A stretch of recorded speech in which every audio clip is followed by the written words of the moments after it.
Well, I've waited forever for it, and now it's finally here, Splatoon. So, now that this game I've been looking forward to so much has finally come out, I thought I'd do a review of it.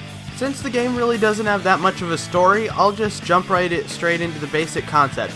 Basically, you're a kid who can turn into a squid, and you shoot ink, and you can swim in your own ink, but it slows you down when you're in other people's ink.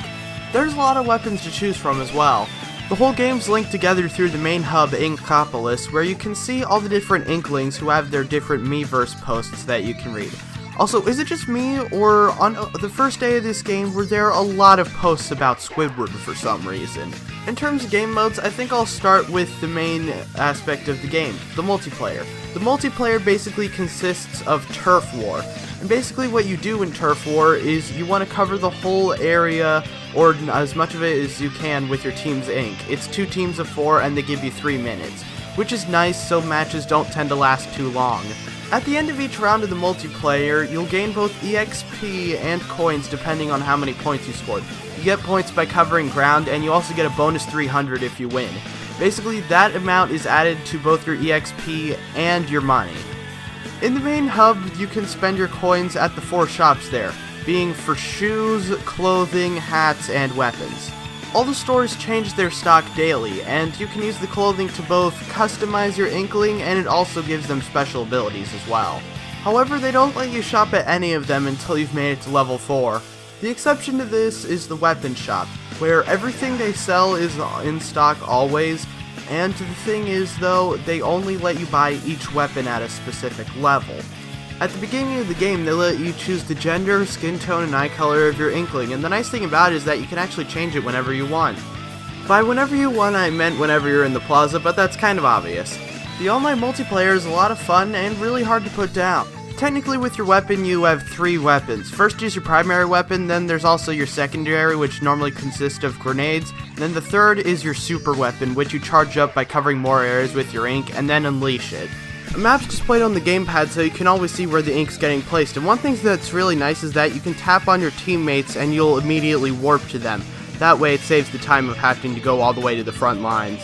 One thing that's actually nice about the online multiplayer is that they give you a fun little mini game called Squid Jump to play on the gamepad if the servers are taking a while to load.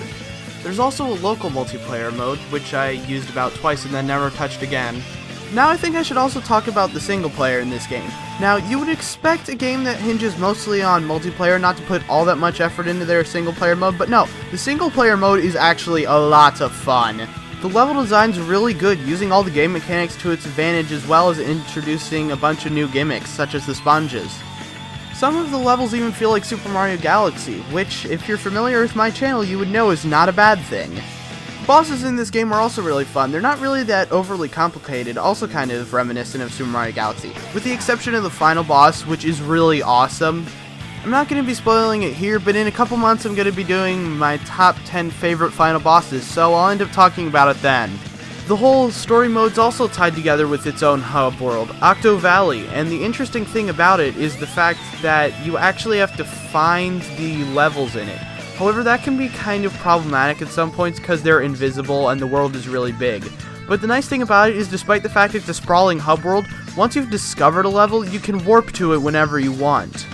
Which is really necessary because having to walk to each individual point, especially considering how there's only one exit from Octo Valley, would get very tiresome. As you can both see and hear as I speak, both the graphics and music are very good in this game. If I had one problem with this game, and it's not even a big problem, it's a very small problem, it's the Squid Sisters.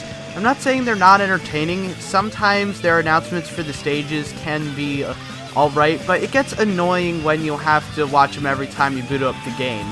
It would be nice if you could skip it, but even still, that is a very minor nitpick. Let me tell you guys something. I'm going to be making a top 15 or 20, depending on what I feel like, games of 2014 and 2015 at the beginning of next year, sort of account for both years since I didn't have a list this year, and I can pretty much guarantee this game is going to be in the top 5. And considering all the games I've played so far this year and last year, that's saying a lot. So yeah, in case if it wasn't enough of an indication, you should definitely get this game. It is definitely worth your money if you have a Wii U. I am Defossilizer, and I hope I soon see all you guys on the battlefields of Splatoon.